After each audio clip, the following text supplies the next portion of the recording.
Buenos días, hermanos, que el Señor les bendiga. Es un gusto poder saludarles. Soy el pastor Osvaldo Trejos y es un honor poder llegar hasta sus hogares usando este medio que, gracias a Dios y a la tecnología, hoy tenemos. Quiero compartir con ustedes la palabra del Señor.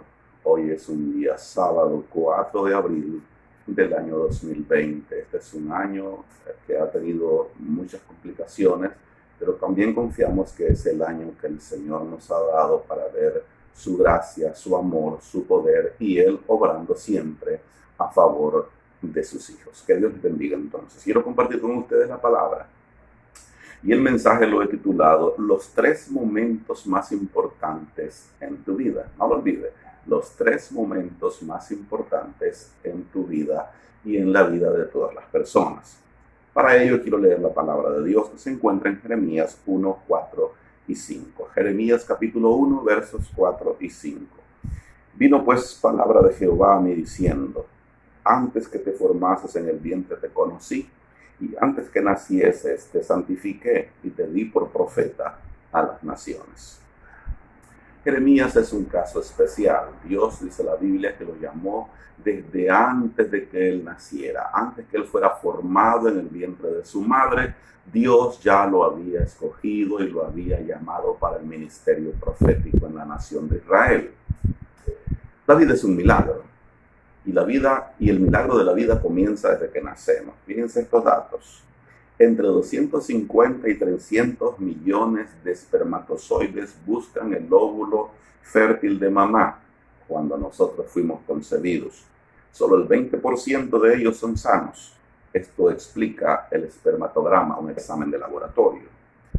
Nacen en los cuerpos cavernosos los espermatozoides y tienen que sobrevivir a los ácidos del ambiente vaginal, pasar por el cuello uterino, engañar a los glóbulos rojos, a los glóbulos blancos que atacan a cualquier invasor en el cuerpo, remontar el sendero peligroso y angosto de las trompas de Falopio y al final llegar al óvulo para fecundarlo.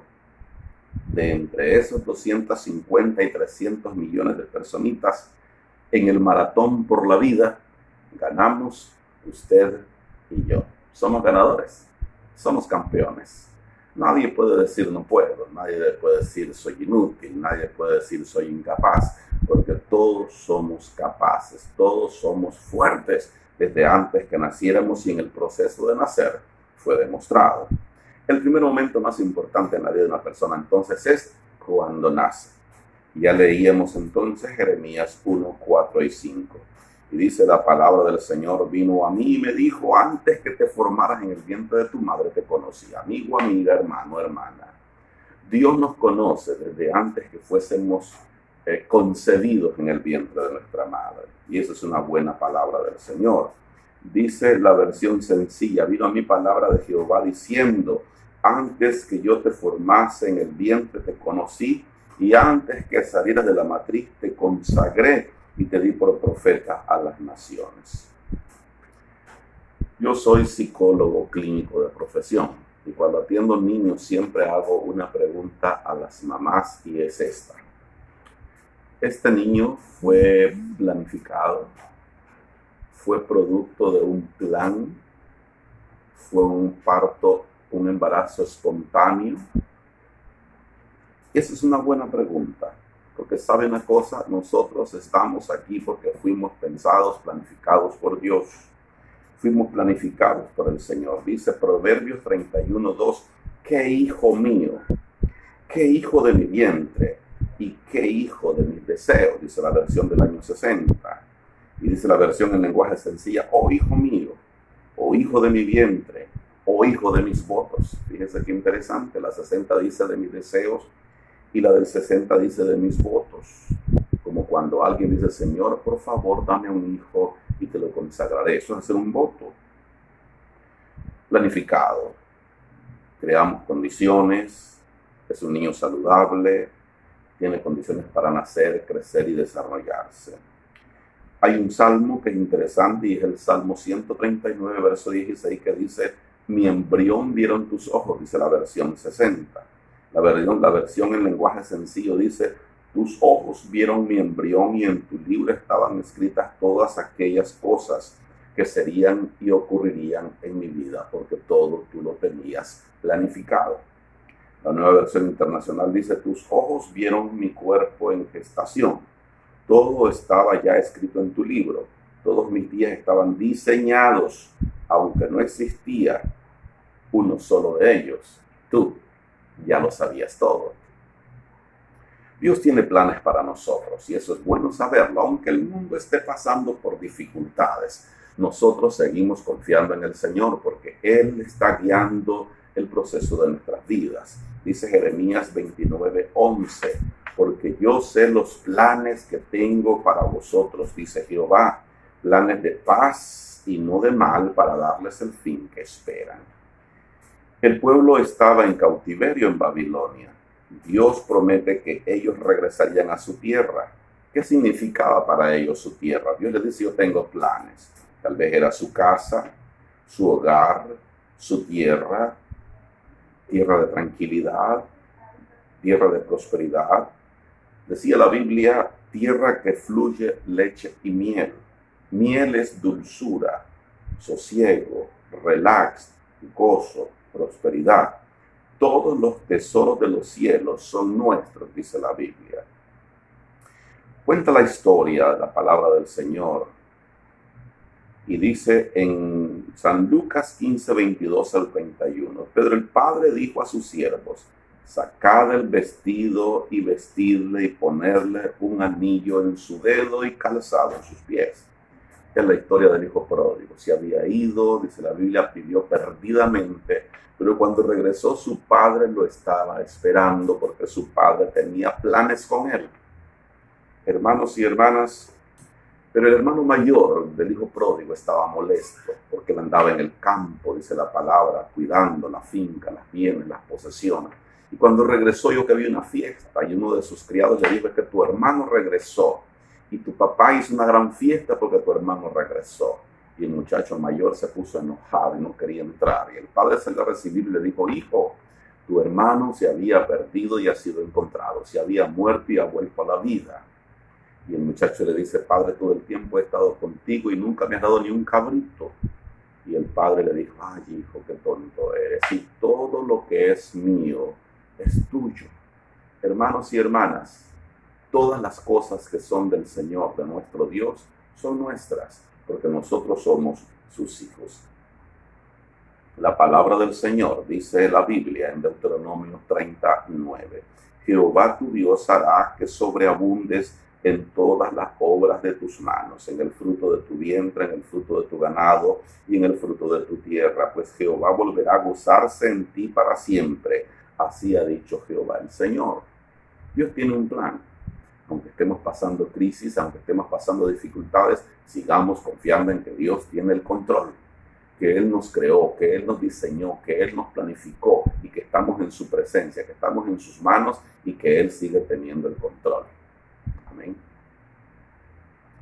El segundo tiempo importante es cuando volvemos a nacer. Todos celebramos una fecha de cumpleaños. Mi cumpleaños es en mayo, pero está bien hacerlo. Pero yo creo que hay una fecha más importante que la fecha de nacimiento natural, y es cuando nacemos espiritualmente, cuando volvemos a nacer. Dice San Juan 3:3, versos 6 y 7, verso 3 de San Juan capítulo 3. Respondió Jesús y le dijo: de cierto te digo que a menos que uno nazca de nuevo, no puede ver el reino de Dios. Verso 6, lo que es nacido de la carne, carne es, y lo que es nacido del espíritu, espíritu es. Verso 7, no te maravilles de que te dije, os es necesario nacer de nuevo.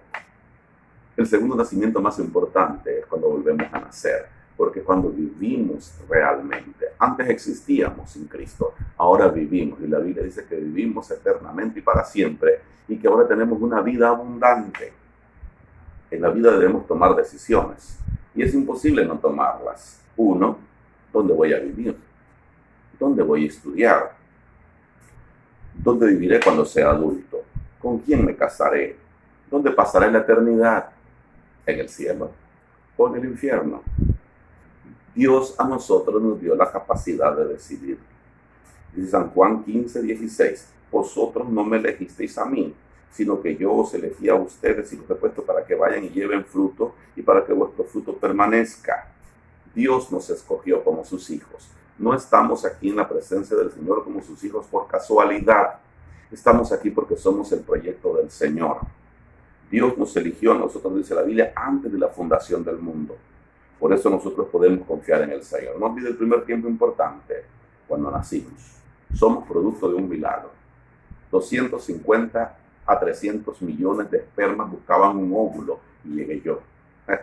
Segundo, cuando volvimos a nacer no fue porque yo tuve mucha fe y por casualidad llegué a la iglesia, sino porque Dios tenía un plan. Y lo tercero, cuando nacemos o cuando sabemos para qué nacimos. Primero, cuando nacimos. Segundo, cuando volvimos a nacer. Y tercero, cuando sabemos para qué. Esto es encontrar nuestro propósito. Y dice Gálatas capítulo 3, verso 29, y si vosotros sois de Cristo, ciertamente linaje de Abraham sois y herederos según la promesa. Hay una promesa de Dios en nosotros y sobre nosotros. Y dice Gálatas capítulo 4, versos 5 al 7, para que, dice así la palabra, Gálatas 4, 5 al 7, dice así, para que redimiese a los que estaban bajo la ley, a fin de que recibiésemos la adopción de hijos. Y por cuanto sois hijos, Dios envió a vuestros corazones el espíritu de su Hijo, el cual clama, Abba, Padre. Así que ya no eres esclavo, sino hijos. Y si hijos, también herederos por medio de Cristo Jesús. Por eso la Biblia dice, andar como hijos de luz, con fe, siendo diferentes, viviendo por fe y confiando siempre en la palabra y en las promesas del Señor. Primero de Pedro 2:9 dice, mas vosotros sois linaje escogido, real sacerdocio, nación santa, pueblo comprado por Dios, para que anunciemos las virtudes de aquel que nos llamó de las tinieblas a su luz admirable. Dice la Biblia entonces que nosotros somos pueblo de Dios, linaje escogido, real sacerdocio, nación santa, pueblo comprado por la sangre de Cristo. ¿Usted cree que si Dios cuida de las aves, no cuidará de nosotros que somos sus hijos? Pues la Biblia dice, más valéis vosotros que muchos pajarillos. ¿Para qué nos llamó el Señor? ¿Para qué estamos aquí en la tierra? Para anunciar las virtudes de aquel que nos llamó de las tinieblas a su luz admirable. En conclusión, estamos acá porque Dios tiene un plan con nosotros. Dios tiene un plan maravilloso para nuestras vidas y nos encargó a nosotros el ministerio de la reconciliación. Esto es predicar el Evangelio de Cristo. Ahora que hay malas noticias, tenemos una buena noticia. Dios ama al hombre. Amigo, amiga que me escucha, que me mira en este medio, Dios te ama. Él tiene un plan con tu vida. Él te creó. Él te ha dado la vida. Él te ha guardado con un propósito. Que lo conozcas, que le sirvas y lo sigas todos los días de tu vida. Nos hizo ministros competentes, dice la palabra del Señor, para anunciar las virtudes de aquel que nos amó, de Cristo Jesús. Si hay un hermano en la fe que se encuentra afligido, triste, agobiado, desesperado, estresado, ansioso, preocupado por el contexto, por la pandemia, yo le quiero decir, tenga confianza en el Señor. Dios tiene cuidado de nosotros. Él está en control de todas las circunstancias. No hay nada que se escape a la mano y a la presencia y al cuidado de Dios. Él nos llamó para que sigamos anunciando esta verdad. Dios ama al hombre y tiene un plan maravilloso con su vida. Si hubiera algún amigo que nos está mirando y no ha recibido a Cristo, este es un buen momento para decirle al Señor, te entrego mi vida, te entrego mi corazón, te entrego mis pecados, entra a mi corazón, hazme tu hijo, me declaro por la fe hijo de Dios en el nombre de Jesús. Que la gracia de Dios sea con cada uno de ustedes que me están viendo en esta hora y que la presencia del Espíritu Santo siempre esté en su corazón, en su mente, en su vida, que el Espíritu Dios poderoso esté siempre con usted, en usted y a favor de usted. Que la sangre de Cristo nos guarde de todo peligro, de todo mal, de toda enfermedad en el nombre de Jesús. Amén. Bendiciones. Hasta la próxima.